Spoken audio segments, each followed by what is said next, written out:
Hi friends అందరికి. ఈ రోజైతే మా చిట్టి పేరు అయితే ఏం పెట్టినాం మేమంటే మీరు కామెంట్ పెట్టిరు కదా. ఇగో ఎక్కువైతే ఏ కామెంట్ వచ్చిందో దాన్నే చూసి అయితే పేరు పెట్టడం జరిగింది. ఇగో పేరైతే చూడండి, నిత్యశ్రీ. నిత్యశ్రీని కూడా చూసేయండి.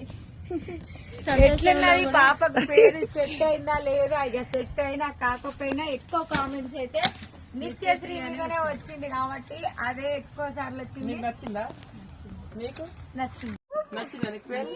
నీకు నచ్చింది. నీకు నీకమ్మా ఇంతకేం నచ్చింది? ఏం పేరమ్మా? పేరు అనేది నచ్చిందా లేదా? నిత్యశ్రీ. మరి బాగుంది పేరు. మా మంజుల చేతులు అయితే పలుకుతున్నాయి.